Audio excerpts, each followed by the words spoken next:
Barbershop conversation, guys. Feel free to hit the subscribe button. Don't forget to join the Patreon. So now I got to charge my car. And I'm going to tell you, there's two things that at minimum that I tell you Dre will never ever do. Touch a gas tank nozzle, whatever you want, a gas tank handle, and a doorknob. So that's just what I stand by. So some days, some nights, I got to come and charge hour and a half. I don't know, hour and 30 minutes for both cars, whatever the case may be. But I want to talk about Jermells Charlo's fight this weekend. It's a real compelling fight.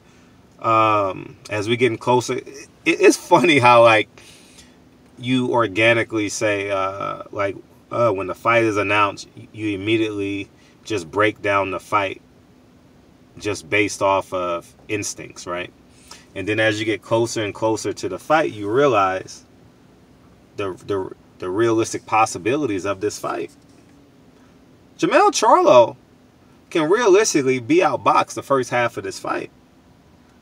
Harrison is a hell of a pro. He's a pro's pro with a long jab, with a well above average boxing pedigree. You know, if you watch the first 6 rounds of his fights, you'll realize that he's well above average. You know, he's somewhere in that realm of like, why has he lost? Why does he slow down? You know, he exerts a lot of energy. He moves a lot. I don't know if it's because he's chinny. I don't know if it's because he believes he can't take a punch. I have no idea why he moves. He moves a lot. I remember in the Hurd fight. I remember in the Hurd fight. Hurd fight. That was actually, I remembered it because he was on the card with Deontay Wilder in Alabama, right? If I'm not mistaken, Gerald Washington fight. I believe that was a Gerald Washington fight. And our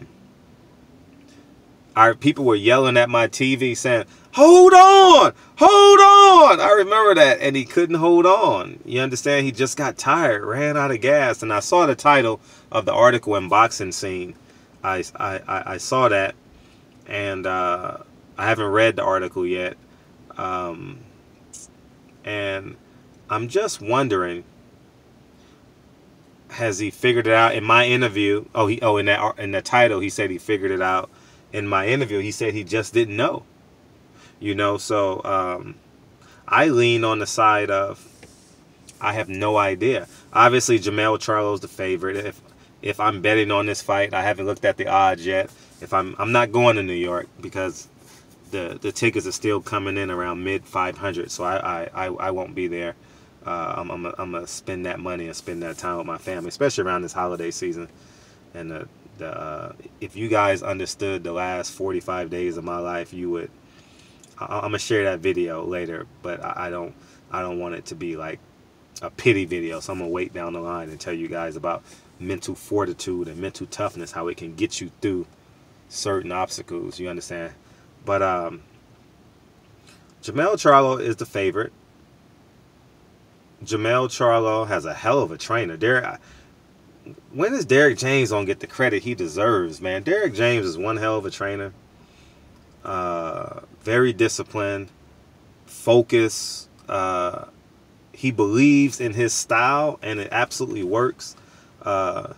You definitely can see the similarities between Jermells Charlo and Errol Spence. Obviously, one being southpaw, one being orthodox. But he deserves a lot of credit. And he actually taught me, like, I remember, I've said this video in 10, 15 videos prior, but I remember him showing me in New York in the Marriott of how to correctly throw my punches and put the power on. Like what was that?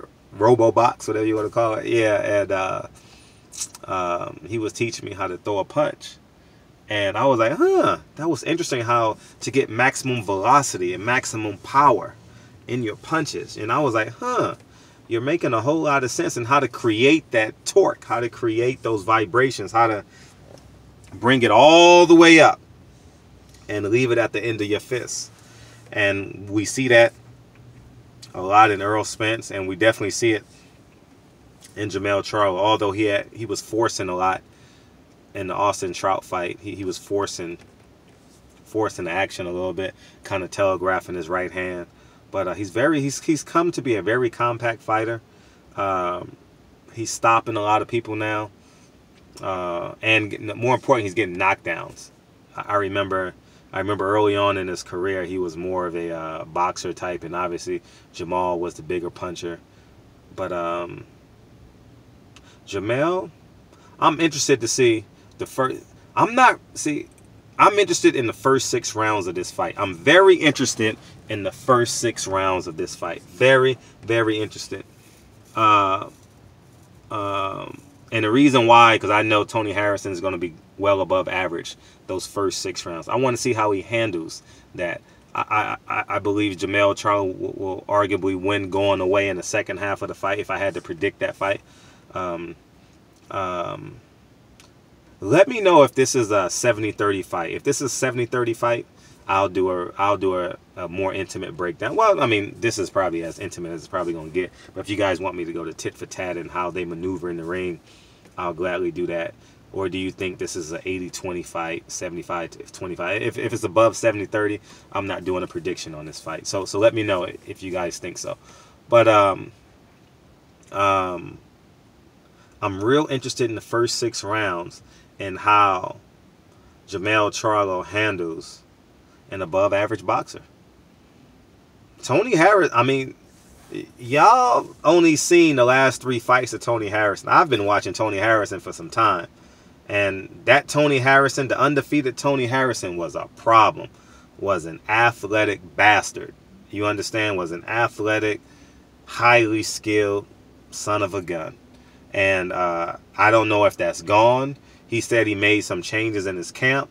I'm just real interested to see does the Adrian Broner-ish in terms of confidence, in terms of, remember he used to come out and dance and do all that shit before the fight. Is that Tony Harrison back? Because I just think he needs some fine tuning to be back. It's nothing wrong with his mechanics. We gonna know this fight who Tony Harrison is. Can he make a comeback? J-Rock's made a great comeback after being knocked out by Jermall Charlo, so it can happen.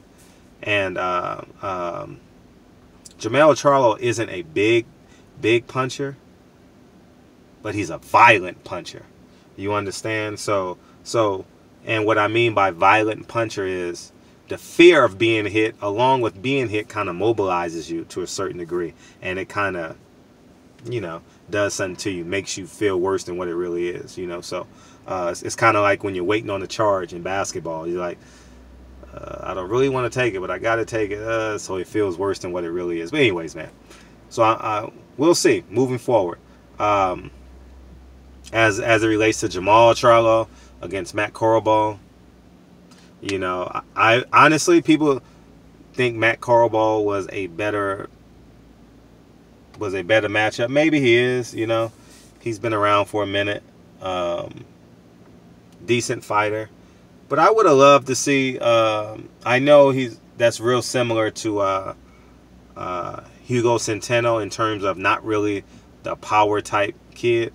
But I would like to see him, because I know Willie Monroe would have went rounds with him. He would have found a way to go rounds with Jermall Charlo. I would have liked to see Jermall Charlo go seek the knockout. Like where he'd probably get frustrated maybe for a round or two. He can't locate him. You know what I mean? But the one special thing about Jermall Charlo is his jab.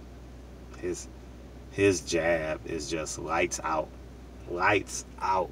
He has a lights out jab, and it's just great to watch, man. And and so obviously that's not a 70-30 fight. And also I want to see how Fox does the show.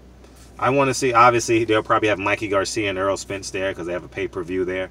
But I'm real interested to see the telecast. I'm real interested how the play-by-play or the blow-by-blow works. I'm real interested to see how they bring them in, any behind-the-scenes footage they're going to do. I'm just really, really interested in that. So as excited as you guys are, I am. So we'll all be sitting back and watching together. Yeah, so I'm excited. I'm excited. So anyways, man, barbershop conversation. I'm gonna rest my brain for a minute. I'm starting my 90-day camp tonight, 90 days. I'm gonna look as good or better than Earl Spence on March 16th. Well, he weighs in March 15th. So 90 days. I'm going on a 90-day camp. Remember, if you guys remember me back then, my channel wasn't as big, but I did it for Ward Kovalev too. I did 90 days. That shit was intense. Woo! That shit is hard. I mean, it's hard all the way for the first 8 weeks, but the last 4 weeks is just body's tired, fatigue. You got to cut your caloric intake down. 2 kids. Hopefully I have no problems with the properties. You know, yeah, man, the last month from February 16th to like March 16th is going to be hell to pay. So right now it's kind of fun. It's exciting. It's kind of exhilarating. But if you guys want to come in with me, come join. I'll create a new challenge for the top of the year. Everyone to be inspired for January 1st. So we'll do some type of fitness challenge. But I'm going in camp tonight. As soon as I go home, park this car, I'm about to hit this road and start running. And probably do anywhere between 3 and 5 miles. So I'm about to be done. I'm about to be in dumb shape for March 16th. And you guys say, Fred, why do you do this shit? It's just something to get me going. It's just something I just want to stay competitive. I love competing with myself. I literally love, like, it's just, you guys probably just figured it out by now. Like, I'm like an endorphin fanatic. I'm like an endorphin sugarhead, if that's a term. Like, you know, like, I get off on pushing myself to the point of breaking. Like, I just enjoy it. It's just something about it. And these last 4 weeks is going to be really, really hard. So 12-week camp, shit, that's longer than most fighters. Most fighters only do 8-week camps, 10-week camps, you know. So we'll see. I'll keep you guys abreast how it's going. 90 fucking days. God damn, why do I put myself through this? Anyways, man, but if I didn't do it, I wouldn't be happy. My joy meter wouldn't be as high, you know. And it's gonna have to be at obscure times like this where I start my workouts, because I got the kids and got everything else going in my life. So, but anyways, man, barbershop conversation. I'm excited. I'm excited. Boom, boom, boom, boom, boom, boom. I'm excited. Earl, I'm coming for you. Earl, I'm coming for you. I'm coming for you, Earl. I'm coming for you, Earl. I'm coming. Pop, pop, pop, pop, pop, pop. Earl, I'm coming for you. Barbershop cop. Thanks for the inspiration, Earl Spence. And I'll be remiss if I didn't mention Mikey Garcia for chasing Earl Spence to get this fight. So, barbershop conversations. Feel free, hit the subscribe button. 90 days starts tonight. Talk to you guys soon. Peace.